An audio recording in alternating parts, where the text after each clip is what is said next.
Okay, so while you finish stretching, I will introduce our keynote who's joining us by Zoom. Glen MacDonald, a UCLA Distinguished Professor and holds the Endowed Chair in Geography of California and the America West at UCLA. He is a former UC Presidential Chair and former Director of the UCLA Institute of the Environment and Sustainability. Glen is the UCLA co-PI for the Department of Interior's Southwest Climate Science Center. He holds an AB in Geography from UC Berkeley and a Master's in Science in Geography from the University of Calgary and a PhD in Botany and Geology minor from the University of Toronto. Glen works on issues of climatic and environmental change and the impacts of such changes on ecosystems, as we are seeing, fire, natural resources, and human societies. Research interests include water resources and the perfect drought concept, the fate of coastal wetlands in the face of climate change, California's increasing wildfire risks, and nature-based climate solutions. Please join me in welcoming our fantastic keynote speaker, Glen MacDonald. Thank you, everyone. I hope you can all hear me there. I apologize for not being there in person. I don't know if you can hear the background, but I'm in Ventura County on sabbatical, and we are having just a massive rainstorm here. So I thought it's safer to stay put. Thank you for your patience with that. I'd like to take a fairly high-level view for my keynote speech. We have so many people here who are just absolute experts in climate change mitigation and adaptation technologies and strategies, well, of course, which is something UCLA is known for. So I'm going to start then this talk about climate change and California's sustainability by taking us all to Paris. And why not? What better place to start? And the 2016 Paris Accord, which set two targets, 1.5 degrees C and 2 degrees C for the actions of the signatories of the Paris Accord. And the understanding under the agreement was that once you got to a average global temperature, which was 2 degrees higher than the pre-industrial levels, you would begin to trigger, within a reasonable time frame, irreversible within a reasonable time frame, changes in Earth's biosphere and in terms of the physical functioning of the atmosphere, ocean climate system, and in things like ice cover. So 2 degrees was something to be avoided at all costs. A 1.5 degree target was set as something that if we could strive to keep emissions low enough so that our average global temperature did not exceed a temperature of anomaly of 1.5 degrees C, we would kind of dodge the worst things of climate change. And so those are the two targets. And then in 2018, the IPCC had a separate study which was released, which kind of estimated where we might get to 1.5 degrees C. And with them, they thought that basically that could be breached sometime between 2030 and 2052 if emissions continue to increase at current rates, the current rates at 2018. And they had high confidence in that result. So let's just skip ahead then. And this echoes something that the previous speaker showed you.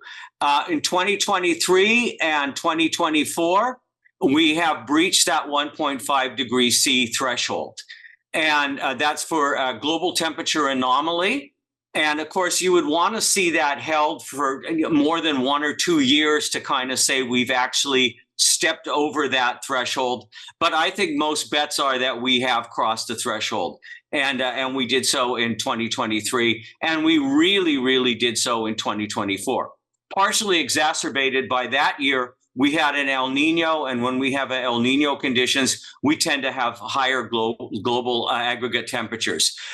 But I think we're there, and I think that we did it much faster than IPCC projected, and other groups like Carbon Brief and stuff had all suggested, but somewhere in the 2030s, and we're there now. That's my feeling. The second point I want you to take home from this graph is take a look at what happens with that curve of average global temperatures starting about 1980. We see a real sharp steepening of that curve then. And we believe that unless we do something, significant with emissions, that will continue. So 1980 seems to be an inflection point in a lot of the measures that we have in terms of anthropogenic climate change. Now, of course, why is that happening? Well, one of the reasons is that almost no one is meeting the targets that they set in Paris in order to avoid 1.5 degrees C in terms of their CO2 and CO2 equivalent emissions targets. And it just seems small. You take a look at this diagram. This is looking at what the projected emissions were for 2024. And it seems like a little small variation. But that's really, really important. Of course, we're talking about huge amounts of carbon, right? We have record emissions of 37.4 billion tons or 37.4 gigatons of carbon dioxide for 2024. And that's enough to keep us off the line we would need to be in terms of emissions to meet that 1.5 degrees C target. However, things have still seemed to accelerate faster than can be explained simply by the CO2 emissions.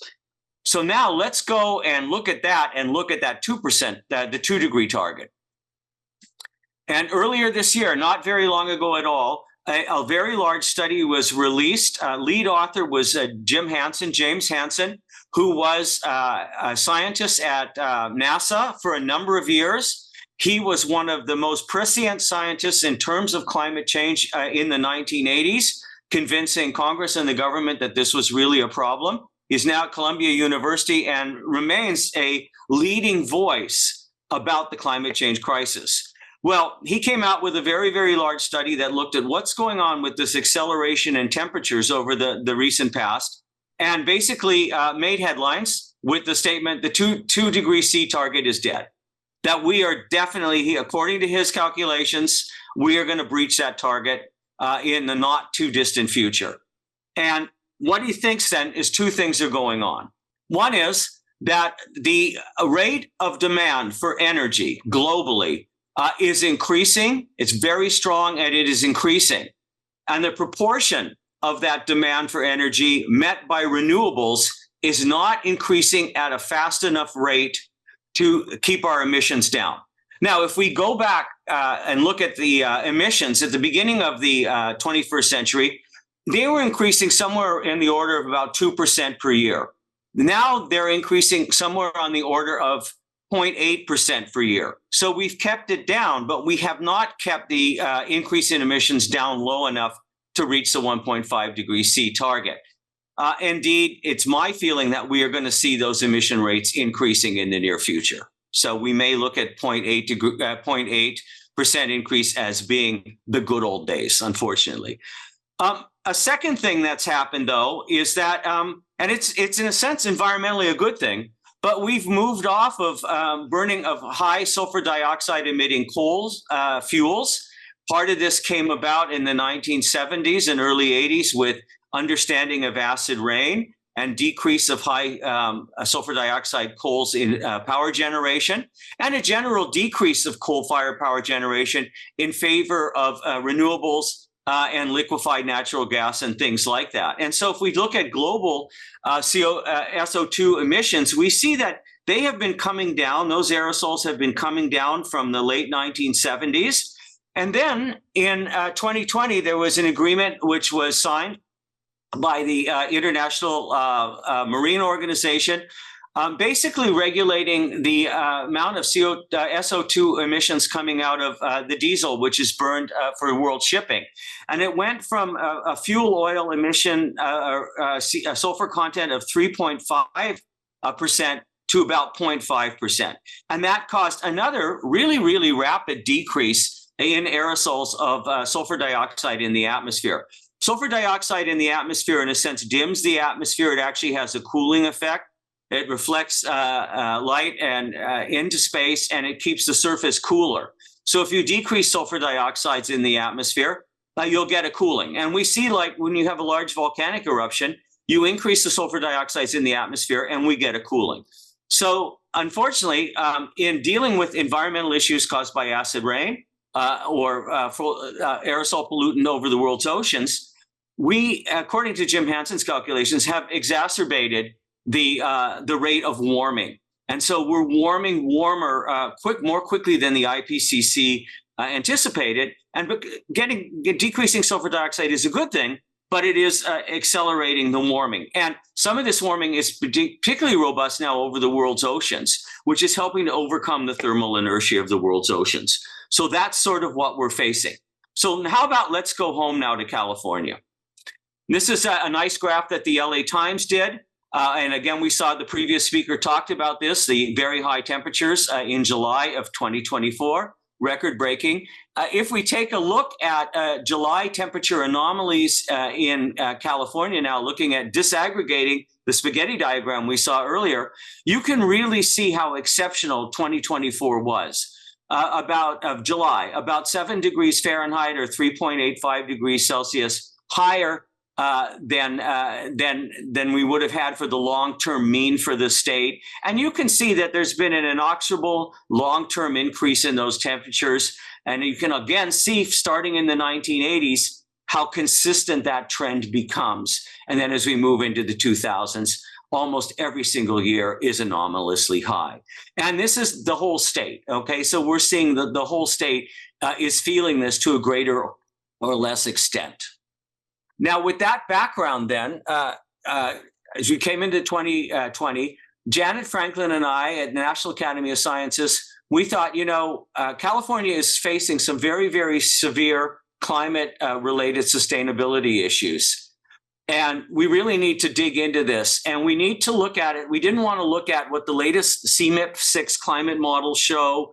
And, that we wanted to look at sectors of California's economy, socioeconomic structure, culture, how sectorally we're seeing these challenges to sustainability playing out from climate change. And so we had 10 articles commissioned for a special issue of the Proceedings of the National Academy of Sciences. They look at terrestrial ecosystems, freshwater ecosystems, marine ecosystems. They look at agriculture in the state. They look at urban development in the state. They look at indigenous peoples in the state. They look at environmental justice writ large. So 10 different sectors across the state, 40 different authors to do this, a wide divergence of views, perspectives, diversity in the authorship. And that came out in 2024, and it's available for free. And so I invite you, and I'll again repeat the URL for that. I want to give you some insights that we got then from this collection and then from our overview paper about the challenges to California sustainability and some of the solutions as we face climate change in the 21st century. First of all, climate change is not something for the future. It's here and now. And we've been seeing since the 1980s, in particular in California, that challenge has been accelerating. It's here, it's now, it's happening.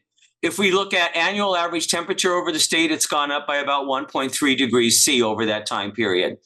If we look at adjusted sea level, it's risen by about 10 centimeters. If we look at annual area burned, in 2020, we saw 4 million acres of annual area burned here. It absolutely exceeded anything that we have in the historic past. And then finally, in terms of our vulnerability for people, we've increased our population from about 24 million to about 40 million. So we have more people, which means we have more vulnerability to this, but it also means we have more demand for resources and things like in the state. We produce more CO2. We are exacerbating a crisis, which is also causing a crisis for our sustainability here in the state.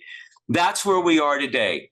If we take a look at the CMIP-6 projections for the state using the shared socioeconomic pathways, which IPCC is using today, if we look at a moderate pathway where we start getting ahead in terms of CO2 emissions, we're looking at warming by the end of the century in the interior parts, and these are mean annual temperatures, interior parts of the state of about 3 degrees and along the coast somewhere between 2.5 and 2 degrees.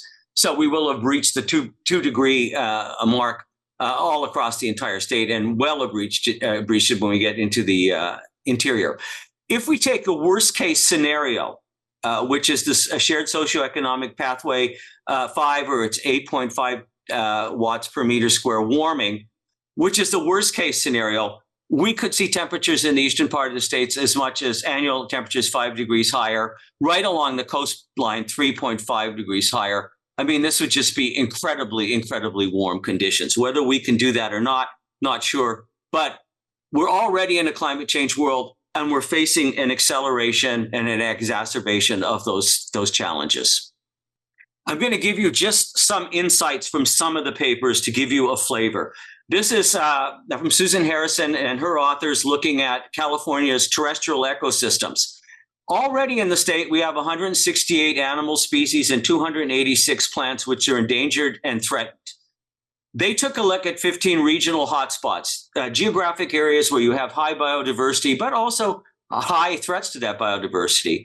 And what they found is some of those hotspots will disappear. Some of those hotspots will shift in their geographic range. Some will expand, some will contract. But in net, we'll get about an 18.8% loss of species over those 15 hotspots by 2100. So diminishing then of the biodiversity, at least the endemic native plant and animal species biodiversity in the state due to the impacts of climate change.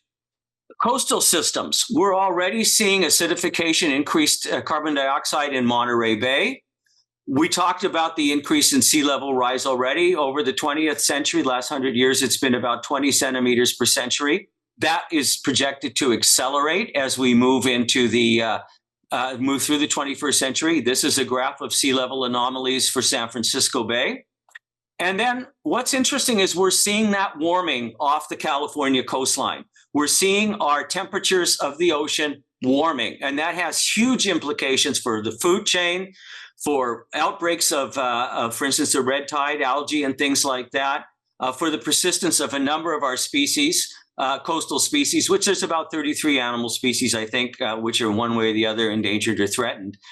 What we're also seeing is a increase in the amplitude of marine heat waves, or what we call the blob. These are we have heat waves of this land surface.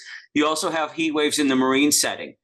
With the more recent ones, we are seeing very large die-offs in fish. We're seeing die-offs in marine mammals. We're seeing die-offs in bird populations. Those are getting exacerbated by the increasing warm base level conditions of the ocean off the coast. Just a couple take-homes. By the end of the century, if things continue the way they are, we'll lose about 90% of our total wetlands, which are super important for ecological functioning. They are also part of the green engineering infrastructure that protects our coastlines from erosion. About 50% of our beaches will also be lost by the end of the century. And of course, we will have just a huge amount of coastal flooding, and we will have to have coastal retreat. There will be places where you simply cannot have homes. Should you be rebuilding homes, for instance, right along the PCH, between the PCH and the beach in Malibu? These kind of figures suggest that's probably not a great strategy. Then taking a look at housing, what's happening with people? And housing has really got an interesting geographic pattern. According to Greenberg and their colleagues in the chapter on housing, or the paper on housing, there's been about 1.5 million new homes built in the wildland urban interface zone over the last 30 years.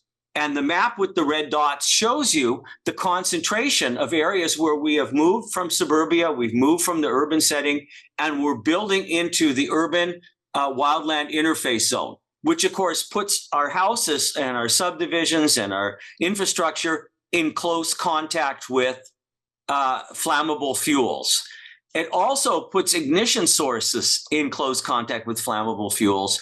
And we've seen over and over again what's happened. Some of you may have actually experienced that in the Palisades and the Eaton's fire. When these fires come in from the wildland urban interface zone into the suburbs, particularly in days that we have that low humidity, very high winds, it's a huge disaster. And it's not just happened in Southern California. Of course, we've seen this happening in places like Redding and Northern California. What's driving it? The high cost of housing, of course, and the unavailability of housing within our urban centers or traditional legacy suburban zones. They concluded California leads the nation in lack of affordable housing and the scale of wildland urban interface growth, and many of the associated wildland urban interface hazards, including wildfire. And we've just seen the most expensive natural hazard in the history of the state with the Palisades and Eaton's fires. They further go on to put together a conceptual model that kind of shows what's going on here. Suburban areas, traditional suburban areas, urban areas becoming unaffordable. There's just not enough housing there. The cost of it is so high. That displaces growth to the wildland-urban interface zone. That then causes socioeconomic impacts. The cost of providing infrastructure there also increases our CO2 imprint, because we're, of course, having to commute and things like that. We have to provide resources to those areas. That then produces a chance for natural disasters, particularly fires, because we have infrastructure and we have ignition source people in the wildland-urban interface zone. Those natural disasters displace people. That then places more demand on rental and housing within the areas, within the urban core and the suburban areas which have survived. And then that just drives this forward. And look, what's going to happen after the Palisades and Eaton's fires, where we've had so many people displaced? Even if it's a relatively short term, a few years, the pressure on the housing market is going to be huge. And there will be development in further wildland-urban interface zone areas. Health risks are large, and they're becoming much, much larger. In this paper by Mike Jarrett and his colleagues, they took a look at climate change health exposures, the ones that are most important. And there's direct things like extreme heat, which we just heard about. There's also extreme precipitation, because we tend to get these what's called climatic whiplash, movement from very, very hot, dry conditions to suddenly we have flooded conditions, okay? And so extreme precipitation and flooding can be a thing. Then you have the indirect proximal events. Smoke from wildfire. We are beginning to appreciate more and more and more what a huge health threat that is. Air pollution by changes in circulation, by increasing amounts of inversions and things like that, bringing pollutants for longer periods of time in close contact with us, and then increasing vector-borne diseases. We have things like dengue fever becoming endemic in Southern California.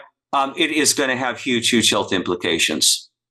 They talk about the actual physical, biological health incomes. And each of the chapters had to do this, and I haven't talked about it in some of the other chapters, but we asked the authors to look for prescriptions, to look for solutions. How could we make the system more sustainable? And they talk about, for instance, infrastructure, and we just saw a talk about that in terms of cooling using specialized paints, air conditioning, building designs, public shelters, stormwater management. Green spaces as a green infrastructure. Green spaces can decrease urban heat island effects. They provide shade. They can provide a little bit higher humidity in the air because of transpiration. And also they are really good for mental health within populations. And then early warning systems, letting people know. And there's been a lot of work. And what is the best early warning system for, let's say, a heat wave and potential lethal heat exposures, for floods, for all of these dangers, for smoke? And for particulate inhalation. And so there's a lot of things that we are working on and we should be working on that are adaptive measures. One of the most interesting, I thought, in terms of adaptive measures was the paper by Don Hankins, who is a Indigenous person and a professor at Chico, CSU Chico. And he looked at what's happened in terms of Indigenous burning practices, cultural burning practices that were used pre-settlement period of time, how the removal of those has changed forests and increased exacerbated fire severity hazards, and how moving back to some of the lessons from the cultural burning practice by California's Indigenous peoples could have really a triple bottom line. One is by having smaller fires, targeted fires, and more frequent, basically Indigenous prescribed fires, you increase the chance of large, severe fires. You increase habitat heterogeneity, which benefits many species and will help with the biodiversity crisis we saw that we're facing in the first paper I talked about. You also then, it's a form of reconciliation with our Indigenous populations, allowing them to manage the land, which they had done for millennia prior to European settlement. For cultural values, for resources and things like that. And so moving towards sort of a greater reliance and greater knowledge and greater appreciation of some of the Indigenous forest management practices, particularly in terms of applied fire, could really have a triple bottom line. And he makes a good case for that as being part of the solution to the sort of ecological and cultural crisis we're facing because of climate change in terms of California's sustainability. Manuel Pastor and his colleagues looked at environmental justice writ large and how it fits into this nexus of tackling sustainability challenges that climate change is presenting to California. And they looked at, for instance, at the passage of AB 32, this really hallmark climate greenhouse gas legislation in California, and how that really took a partnership which was cognizant, appreciative of the challenges that disenfranchised and the disadvantaged communities of color, and things like that faced. And it would require that to get this kind of legislation through. You cannot put through legislation which is going to benefit folks in Bel Air and Beverly Hills and put the burden of climate change on disadvantaged communities. And they showed that that is not only the wrong thing to do, but it isn't going to happen. It's not going to work given the makeup of the California electorate. Another thing that they showed, which was really interesting to me, was this survey data from California adults on the question of, is California a very serious threat to the economy and quality of life in the state? The survey runs from 2005 to 2022. And what you'll notice then is that almost consistently across those years, Black and Hispanic populations saw climate change as more of a threat than did the white adult population in California. And this kind of underscores the point that Emmanuel Pastor and his colleagues make. You can't address these things without also thinking about environmental justice and thinking about all the communities in California, including communities of colors and community of color which are economically, for instance, disadvantaged, things like that. You have to have what would be demographically a holistic solution. The other thing which I found troubling about this graph is take a look at 2022, okay? So we come into 2022 and we see that overall there is a decrease in adults' perception of climate change as a very serious threat to California. And we see all groups decline. But we see then with Black adults, that decline is enough so that now they, as a population, a smaller proportion of them see this as a threat than the white adults. Now, think about 2022, though. We're coming in after the pandemic, which was, again, would focus or change your sort of relative threat feelings. And then we're coming into a period of high inflation and economic uncertainty. So maybe that's an anomaly, maybe not. But what it suggests is that the electorate still in California, a large proportion of them see this as a crisis. We had then 6 kind of lessons that we took from all the papers, and I'm not going to try to go into all of them because I know people want to have their break. But basically, I'm going to just say a couple things. One is the sustainability threats posed by climate change extend across all of California's environments and systems. They do not act in isolation, but they're exacerbated and exacerbate already existing stressors. They will propagate from one domain to the other. Housing can propagate to fire. Fire can then back propagate to housing. And we have a whole range of potential adaptations and mitigation strategies to be considered, but there will be economic there'll be economic trade-offs, and there will be concessions that will have to be made as we go forward.